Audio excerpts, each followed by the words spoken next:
नमस्तस्मै भगवते कृष्णाय कुण्ठमेधसे राधाधरसुधा सिन्धु नमो नित्यविहारिणे।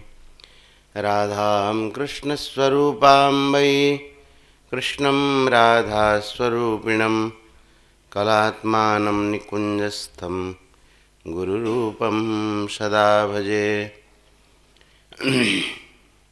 नमोऽस्तु ते व्यासविशालबुद्धे फुल्लारविन्दायतपत्रनेत्र येन त्वया भारततैलपूर्णः प्रज्वालितो ज्ञानमयः प्रदीपः प्रपन्नपारिजाताय तोत्रवेत्रैकपाणये ज्ञानमुद्राय कृष्णाय गीतामृतदुहे नमः। वसुदेवसुतं देवं कंसचाणूरमर्दनं देवकी परमानंदं कृष्णं वंदे जगद्गुरुं। श्री भगवान ने कहा है कि मय्याध्यक्षेण प्रकृति ही सूयते सचराचरम हेतु नानेन कौन्तेय जगत विपरिवर्तते। मेरी अध्यक्षता में ही प्रकृति संपूर्ण जगत को बनाती हैं।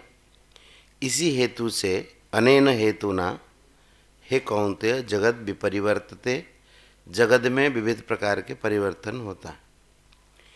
इस बात को सामान्य व्यक्ति नहीं जानता। सामान्य व्यक्ति तो छोड़ो, लेकिन जो मुझे सामान्य मनुष्य मानता है, अवजानन्ति मां मूढ़ा मानुषीं तनुमाश्रितम् परम भावम अजानन्तः मम भूत महेश्वरम। मेरे भूत महेश्वर भाव को जो नहीं जानता है, परम भाव को, मम भूत महेश्वरम परमम भावम अजानन्तः, मेरे प्राणियों के ईश्वर परम भाव को जो नहीं जानता है, ऐसे जो मूढ़ पुरुष हैं, माम मानुषिम तनुमाश्रितम, मनुष्य शरीर में प्रकट हुआ। यहाँ मानुषिम तनुम आश्रितम का अर्थ मनुष्य शरीर के आश्रित होता हुआ नहीं, मनुष्य शरीर धारण किया हुआ मुझे वे अवजानंती, वो मेरी अवज्ञा करते हैं। अर्थात वो मुझे मानते हैं कि जैसे हम सामान्य मनुष्य हैं, ऐसे ही भगवान भी सामान्य है। भगवान मनुष्य देह अथवा अन्य कोई भी जो अवतार धारण करते हैं, इसका लक्ष्य यही है कि अनुग्रहाय भूतानां मानुषीं तनुमाश्रितं भजते तादृशी क्रीड़ा यह श्रुत्वा तत्परो भवेत्। रास पंचाध्याय में कहते हैं कि भगवान ये विविध प्रकार के जो अवतार लेते हैं, उनमें भी विशेष मनुष्यों के ऊपर कल्याण करने के लिए, अनुग्रहाय भूतानाम, प्राणियों के ऊपर कल्याण करने के लिए तो भगवान लेते ही है, लेकिन विशेषतः मनुष्यों के ऊपर कल्याण करने के लिए सब भगवान में लगे।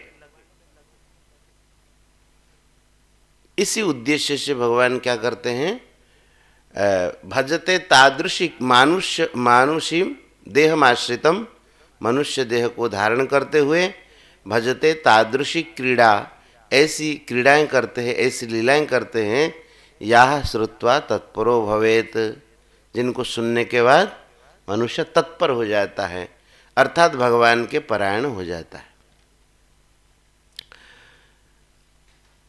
आज भी अभी सुबह एक बात याद आई थी। भगवान अवतार क्यों धारण करते, इसके ऊपर कि जीव का जो बंधन होता है वो आकर्षण से होता है। थोड़ा बारीकी से विचार करेंगे तो होगा। ये जीव की एक समस्या है, उसकी समस्या है। बंधन किसी वस्तु, व्यक्ति, पदार्थ आदि से, अथवा संसार न तो हमें बांधता है, न कोई व्यक्ति बांधता है, कोई वस्तु बांधता है, कोई व्यक्ति बांधता है, कोई पदार्थ। इसमें होता क्या है कि मनुष्य का जिसमें आकर्षण हो जाता है, मन लग जाता है उसी में वह बन जाता है। ये बात तो समझ में आती है ना? नहीं तो अगर वस्तु ही बांधते हैं तो बहुत सारी वस्तुएं हैं, वो बांधने चाहिए। अगर वस्तुएं ही बांधती है तो क्यों? संसार अगर बंधन का कारण होता तो संसार सबको बांध देता। इतना तो विश्वास होता है कि इससे निकले हुए महापुरुष है भी, है कि नहीं? इतना तो भीतर से तो इतना भी तो विश्वास है, संसार से ऊंचे उठे हुए महापुरुष है कि है नहीं? तो बंधन का जो कारण होता है वो ना तो वस्तु, न व्यक्ति, न पदार्थ और न ही कोई परिस्थिति अथवा कोई भी संसार बंधन का कारण नहीं होता है। बंधन का जो कारण होता है वो आकर्षण। अनुमान करके देखिए, आकर्षण। चेतः खल्वस्य बंधाय मुक्तये चात्मनो मतम। माता देवहूति को भगवान कपिल उपदेश देते, उस समय कहते हैं चेतः खलु अस्य अस्य चेतः खलु बंधाय। ये मनुष्य का चित्त बंधन के लिए हो जाता है और मुक्तये, मुक्ति के लिए। वही बंधन का अनुभव करता है और वही मुक्ति का अनुभव करता है। कब? गुणेषु शक्तम बंधाय, गुणेषु भी। लेकिन वही आकर्षण जब नहीं, रतम्बा पुंसी मुक्त है, जब वही आकर्षण भगवान में हो जाता है तो मुक्ति का कारण बन जाता है। समझ में आई बात? इसका मतलब भगवान के चरणों में जब प्रीति हो जाती है तो मुक्त हो जाता है, सारे समस्याएं खत्म हो जाती है। भिद्यन्ते हृदय ग्रंथि छिद्यन्ते सर्व संशया क्षीयन्ते चास्य कर्माणि दृष्ट एवात्मनीश्वरे, है ना? लेकिन समस्या ये है कि ईश्वर के दर्शन से तो ये सब हो जाता है, लेकिन हम चाहते पहले ईश्वर दर्शन दें, उसके बाद हम उसको मानेंगे। लोगों में ऐसा भाव है कि हम तो तभी मानेंगे कि जब ईश्वर हमको दर्शन दे दे। हम कह रहे ईश्वर आपको क्यों दर्शन देने आएगा?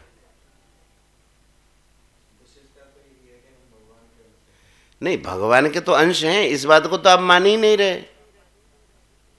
आप तो कह रहे ईश्वर दर्शन दे दें उसके बाद हम मानेंगे। ऐसे ईश्वर दर्शन देने नहीं आता है। चाहने की तो बात की बात है, वो कहता है कि पहले भगवान दर्शन दे दे फिर हम मान लें। ये बुद्धि प्रखरता के कारण, प्रखर क्या कहेंगे कि मूढ़ता के कारण इस प्रकार से मानता है।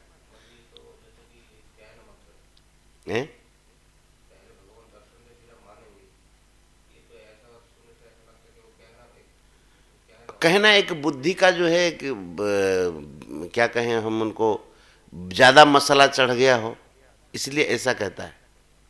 बुद्धि में ज्यादा मसाला डाल दे तो सब्जी कैसे बन जाए?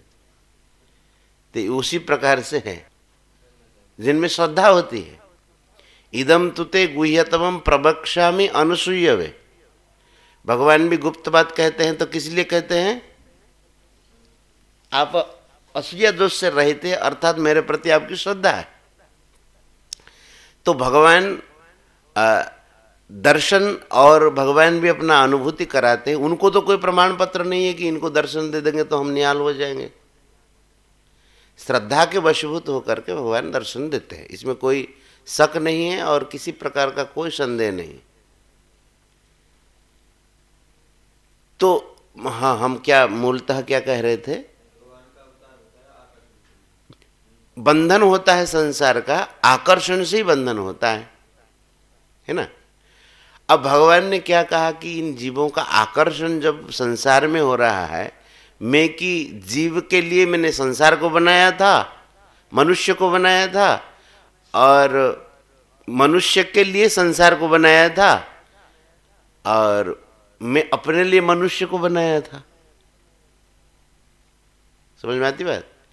मनुष्य के लिए संसार को, अर्थात प्रकृति सेवा करे मनुष्य की और मनुष्य मुझसे प्रेम करे। भगवान का उद्देश्य तो यही है। सब सृष्टि करने के बाद जब भगवान ने देखा कि अपूर्ण सृष्टि है, तो भगवान ने मनुष्य सृष्टि की। अब इसमें वह दिव्य ज्ञान है, मनुष्य देहे दिव्य ज्ञान, देखी संतोष भगवान आता है ना, ब्रह्मावलोकधिषणम मुदमापदेव। इसमें भगवत अनुभव करने की, भगवान को अपना मानने की शक्ति है, इसीलिए भगवान बड़े प्रसन्न हुए, चलो हमारी सृष्टि पूर्ण हुई। मनुष्य को भगवान ने अपने लिए बनाया कि मेरे साथ ये खेले, और संसार की सेवा किया कि भाई प्रकृति जो है इसकी सेवा करें। लेकिन मनुष्य की ये समस्या है कि सेवा करने के लिए जो थी उसको तो अपने मानने लगा, और जिनके साथ खेलना था उनके साथ खेला नहीं। तो उनका जो आकर्षण है ये प्रकृति के साथ हो जाता है, तो उसी को ही अपने आप में बंधन अनुभव होता है। गुणेषु शक्तम बंधाय रतम वा पुंसी मुक्तये। गुणों में आसक्त होता है तो बंधन उसको अनुभव होता है, और जब भगवान में आसक्त होता है मुक्ति का अनुभव करता है। और भी जगह जगह ये बात कही है, महाभारत आदि में दो शब्द है बंध, तीन शब्द है मुक्ति। ममेति च भवेद बंध, द्व्यक्षरस्तु भवेद बंध, ऐसा आता है एक श्लोक। बोले दो अक्षर जो है बंधन और तीन अक्षर जो है मुक्ति। ममेति च भवेद बंध, न ममेति भवेद मुक्ति। मम है बंधन और न मम मुक्ति, तीन अक्षर मुक्ति,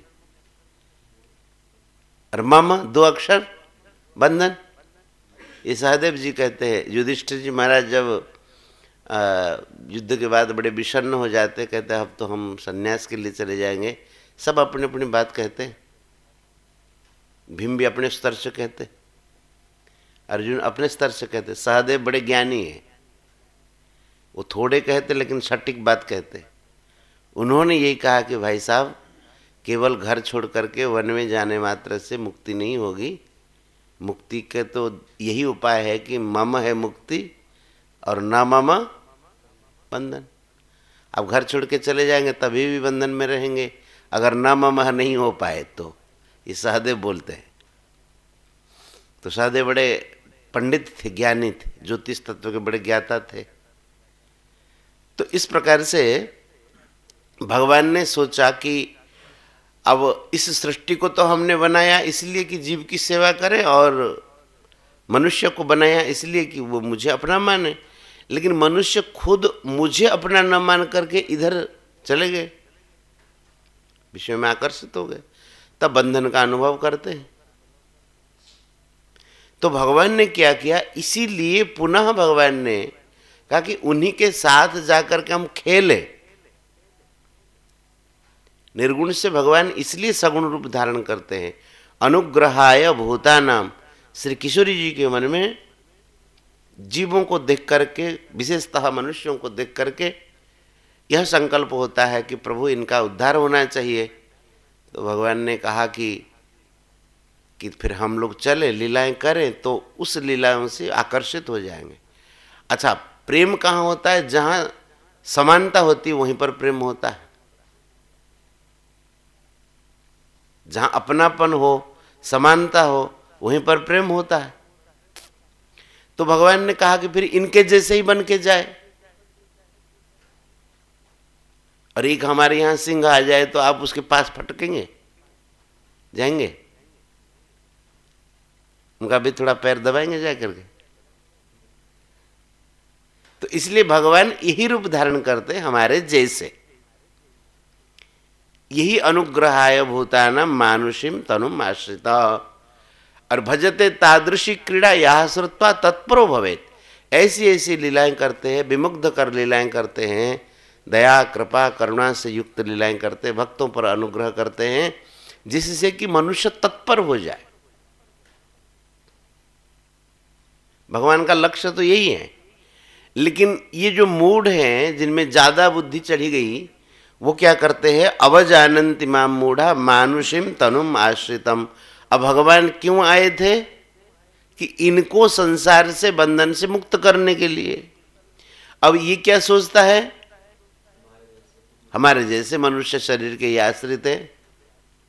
ये परम भावम अजानन्तः मम भूत महेश्वरम, मेरे श्रेष्ठ भाव। श्रेष्ठ का यही है कि ये परा और अपरा दोनों प्रकृति के मैं स्वामी हूं, यही श्रेष्ठ भाव है। जैसे एक आदमी कुएं में गिर गया और एक आदमी उसको कुएं से निकालने के लिए गया, दोनों तो कुएं में हैं। गिरा हुआ आदमी मानता है कि देखो मैं भी तो गिर गया, ये भी गिर रहा है, कुएं में गिर गया। दोनों कुएं में हैं, लेकिन दोनों क्या गिरे हुए हैं? गिरे हुए का और उसको निकालने के लिए जो गया है, उनमें दोनों में फर्क क्या है? जो निकालने के लिए गया है वो खुद भी निकल जाएगा, अगले वाले को भी निकाल देगा, और जो गिरा हुआ है वो निकल नहीं सकता है खुद से। लेकिन वो क्या मानता है कि देखो ये भी गिर गए नीचे। कोई अगर मास्टर पढ़ाते बच्चे को क करके उसको पढ़ा, जैसे बच्चा पढ़ता है वैसे पढ़ाते, तो क्या क ख सीख रहे हो वो? लेकिन बच्चा मानेगा देखो गुरुजी को आता नहीं, वो भी पढ़ते क, तो ये तो उसकी अज्ञता है ना। तो उसी प्रकार से कहते मेरे परम भाव को न जान करके, मम भूत महेश्वरम परम भावम अजानन्तः, प्राणियों का ईश्वर स्वरूप मेरे परम श्रेष्ठ भाव को न जान करके, जो मेरी अध्यक्षता में प्रकृति सृष्टि करती है, ये मेरा श्रेष्ठ भाव है।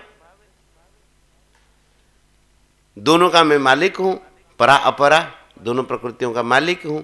इसको न जान करके मुझे मानुषिम तनुमाश्रितम, मनुष्य शरीर के आश्रित हैं, ऐसा मानते हैं। बोले उन लोगों का सब कुछ व्यर्थ है।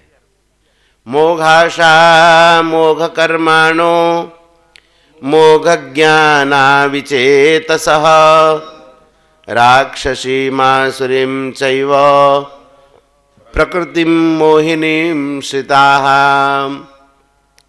बोले उनका सब कुछ व्यर्थ है। मोघ आशा, उनकी आशाएं भी व्यर्थ है।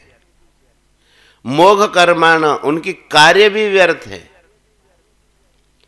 और मोघ ज्ञान, उनके ज्ञान भी व्यर्थ है। विचेत स हुए अज्ञानी है। अज्ञानी किनको भगवान कह रहे हैं? जो भगवान को मनुष्य मानते हैं। तो इसका मतलब वो भगवान के साथ जुड़ते नहीं, और भगवान के साथ जो नहीं जुड़ते हैं वे सब असत। कल ही तो हम लोग पढ़ रहे थे, कल ही पढ़ रहे थे ना, किस प्रकरण में था? हाँ, असद भू, वह जैसे राख में आहुति दें, कपट पूर्वक सेवा करें, उसर भूमि में बीज बोएं, जैसे वह सत्फल देने वाला नहीं होता है, उसी प्रकार से भगवान के तद्वई धनुस्त, वही मेरे धनु है, वही ईशव है, और वही रथी हूँ मैं, और वही मेरा रथ है। लेकिन भगवान से रहित हो गया तो ये सब ईसा है, असत हो गया। तो इसलिए भगवान कहते हैं उनकी आशाएं व्यर्थ है, क्योंकि भगवत प्राप्ति के लिए उनकी आशा नहीं है। इसके अगर विपरीत कर दो, भगवत प्राप्ति के लिए जिनकी आशा है उनकी आशाएं व्यर्थ नहीं, सार्थक, और उनके कर्म भी सार्थक है। मोघ कर्माणु नहीं, अमोघ कर्माण, और वे मोघ ज्ञाना नहीं, अमोघ ज्ञाना, और विचेतसा नहीं, वो सचेतसा। वे राक्षसी, आसुरी और मोहिनी प्रकृति का आश्रय नहीं लेते हैं, वे दैवी प्रकृति का आश्रय लेते। ये लोग किसका आश्रय लेते? जो भगवान को मनुष्य मानते हैं। राक्षसीम आसुरीम चैव प्रकृतिम मोहिनीम श्रिताः, राक्षसी, आसुरी और मोहिनी प्रकृति का वे आश्रय लेते हैं। लेकिन जो भगवान की जिनके भीतर भगवान में भक्ति होती है, वे आसुरी प्रकृति का, मोहिनी प्रकृति का और राक्षसी प्रकृति का आश्रय नहीं लेते हैं। वे उनको भगवान कहते महात्मा न। वे कैसा है? महात्मा। और ये कैसे हैं? विचेतसा।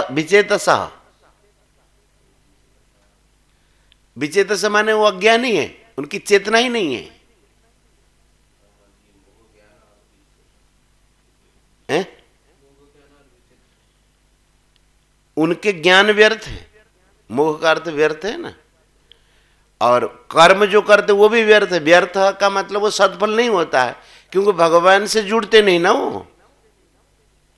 उनके भगवान से न जुड़ने के कारण उनकी कैसी प्रवृत्ति होगी? भगवान से जो जुड़ जाएंगे वो दैवी संपत्ति युक्त हो जाएंगे। यहीं से वो शुरू हुआ है 16वां अध्याय। जो भगवान से जुड़ते हैं वे दैवी संपत्ति युक्त होते हैं, और जो भगवान से जुड़ते नहीं, उनको मानते नहीं अपना करके, कि तो उनकी आशाएं भी व्यर्थ हैं, कर्म भी व्यर्थ है। कर्म व्यर्थ क्यों? कर्म तो बड़े बड़े करते हैं, लेकिन कर्मों का फल सत नहीं होता है, तो व्यर्थ ही है ना। हमने बहुत बड़े बड़े काम किए जो रहने वाला नहीं है, तो क्या कहा जाएगा? बेकार है, हैं? बेकार चीज में समय लगा। बच्चे कूदते हैं, घूमते हैं, ये करते, तो बड़े आदमी क्या कहते? बेकार के काम में क्या लगे, ऐसा कहते ना उसको। तो वैसे ही कहते हैं कि उनके कर्म भी बेकार है, कोई सत्फल देने वाला नहीं होता है, और उनके ज्ञान भी बेकार है। कैसा ज्ञान होगा? आत्मज्ञान तो होगा नहीं। विषयों का ज्ञान प्राप्त करेंगे, विषयों का ज्ञान तो बेकार ही है। तो कैसा ज्ञान उनका होगा? कैसे उनके स्वभाव है? बोले आसुरी, राक्षसी और मोहिनी, इन प्रकृतियों का वो आश्रय लेते हैं। क्या आश्रय लेते? या तो स्वार्थ परायण होंगे, ये आसुरी अपना स्वार्थ सिद्ध हो जाए, अथवा ये राक्षसी अपने स्वार्थ के लिए दूसरों का विनाश कर दे, और मोहिनी, मोहिनी प्रकृति का अर्थ होता है कोई कारण नहीं लेकिन दूसरों को कष्ट देना है। ना तो इनका स्वार्थ सिद्ध होगा, न और किसी का स्वार्थ सिद्ध होगा, लेकिन फालतू के दूसरों को कष्ट देना है। इन तीन प्रकृतियों के आश्रित रहेंगे वो। कौन? जो भगवान को सामान्य मनुष्य मानते हैं, उनके साथ संबंध नहीं जोड़ते हैं, और भगवान के ऊपर जिनकी आस्था नहीं, जो भगवान के लिए नहीं करते हैं, वो ये आसुरी गुण संपन्न है। और उसके विपरीत जो भगवान को मानते हैं, उनके साथ संबंध जोड़ते हैं, वे दैवी गुण संपन्न हैं। तो दैवी गुण संपन्न महात्मा कैसे होते हैं? आसुरी होता है कि केवल अपना स्वार्थ चाहते, उसमें वो दूसरों का विनाश नहीं करते, माने अपना स्वार्थ सिद्ध हो जाए। और राक्षसी में अपने स्वार्थ के लिए दूसरों का विनाश भी कर लेते, वो भले ही मर जाए लेकिन अपना स्वार्थ हो। और मोहिनी प्रकृति में बेकार के कुछ भी कारण नहीं, दूसरों का विनाश कर देना, दूसरों को नष्ट कर देना। ये तीन जो है प्रकृतियां, समझ में आएगी नहीं भाई? चलो कुछ कारण हो तब भी विनाश किया, और स्वार्थ के लिए किया, लेकिन मोहिनी प्रकृति तो ऐसे बिना कारण दूसरों को कष्ट देना।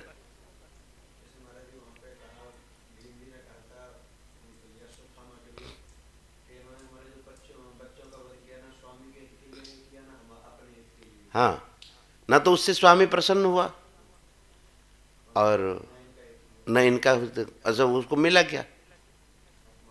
हाँ, तो कहते महात्मानस्तु मां पार्थ दैवीं प्रकृतिमाश्रिताः भजन्त्यनन्य मनसो ज्ञात्वा भूतादिमव्ययम्। महात्मानः तू मतलब ये राक्षसी, आसुरी और मोहिनी प्रकृति के अलावा जो दैवी गुण संपन्न है, देव माने परमात्मा, दैवी गुण संपन्न माने देवताओं के गुण नहीं है, ध्यान रखना। ये जो कहा दैवी प्रकृति में आश्रिता, दैवीम प्रकृति में आश्रिता, दैवी आसुरी, दैवासुर संपत्ति विभाग योग है ना 16वां अध्याय। तो दैवी का मतलब देव की संपत्ति हो, दैवी। देव कौन है? तमेव सर्वम मम देव देव, आप मेरे देव हैं। तो भगवान की संपत्ति को दैवी संपत्ति कहते हैं, ठीक है। तो भगवान के जो शरण हो जाते हैं उनके क्या है, और जो भगवान के शरण नहीं होते हैं वो किन किन प्रकृतियों का आश्रय लेते हैं, वो कहते हैं। भगवान के जो शरण हो जाते हैं वो एक के ही शरण है, महात्मानस्तु।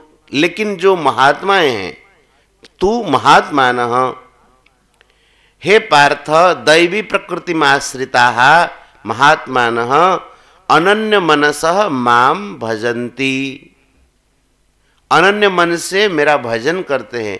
उनकी धारणा कैसी होती है?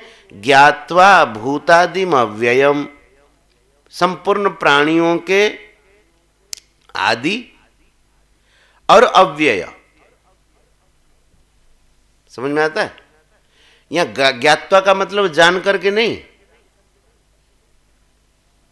ज्ञात्वा शब्द का अर्थ तो है जानना, लेकिन यहां ज्ञात्वा का अर्थ जान करके नहीं, मान करके। क्यों?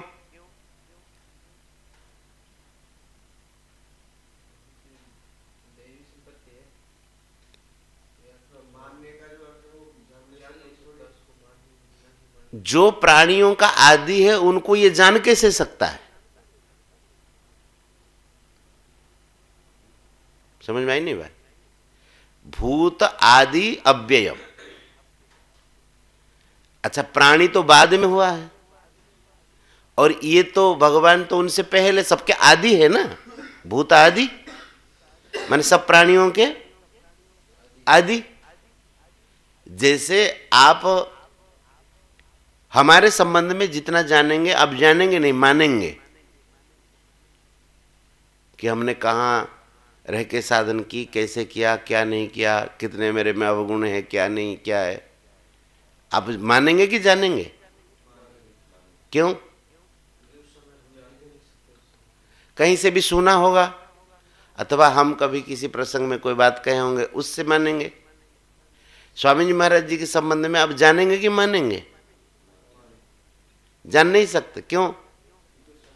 उनके जीवन काल में आप पैदा ही नहीं हुए। इसलिए भगवान ने एक मानने की शक्ति दी है, श्रद्धा शक्ति। लोग जो कहते हैं कि हम भगवान को जानने के बाद मानेंगे, ये संभव ही नहीं है, क्योंकि कभी कोई कार्य कारण को जान नहीं पाता है, वो मानना ही पड़ता है।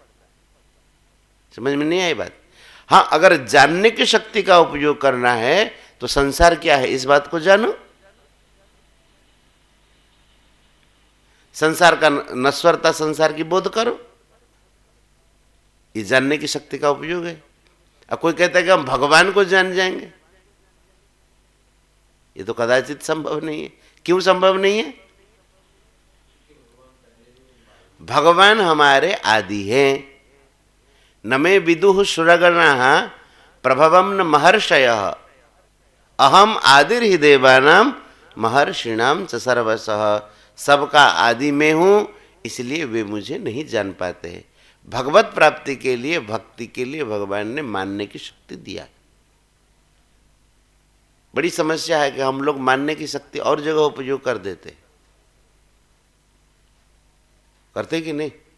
आप जब यहाँ गीता पढ़ने के लिए आए हैं अथवा भागवत पढ़ने के लिए आए हैं, तो आप किसी की बात मान करके ही आए हैं कि जान करके आए कि महाराज जी गीता जानते हैं?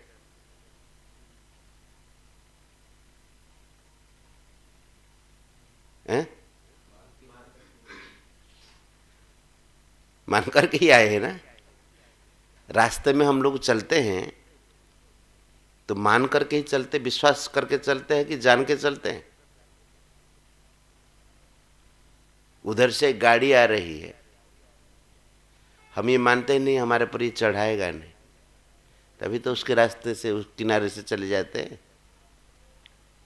क्या पता वो शराब नहीं पिया होगा तो चढ़ा नहीं देगा, कोई पता है? हम उनके ऊपर विश्वास करते हैं कि जानते हैं? तो वो तो हर जगह मानने की शक्ति का उपयोग कर ही रहे हैं। बताइए, आप चल नहीं पाएंगे। रसोई किसने बनाई है? आप मानते हैं कि ठीक बनाया होगा, इसमें जहर नहीं डाला होगा, तभी तो आप खाते हैं। क्यों? कोई बात बताइए जो आप जानते हो। एक ही बात पर जानने के बाद हम मानेंगे। कुछ लोग ऐसा नहीं कहते, आप देखें नहीं,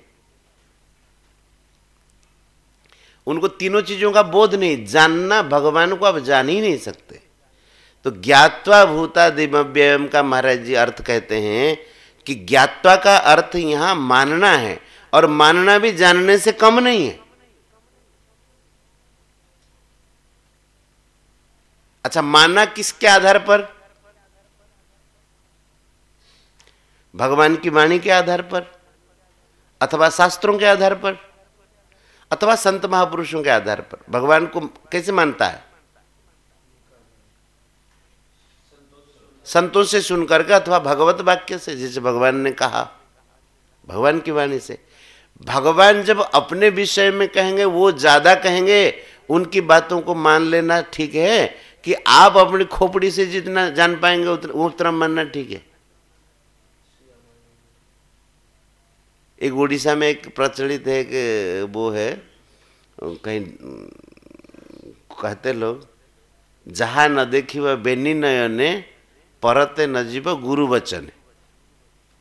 कहते जो नेत्रों से नहीं देखना है, देखा नहीं, और गुरु भी कहो कि, लेकिन उसको आप विश्वास नहीं करना।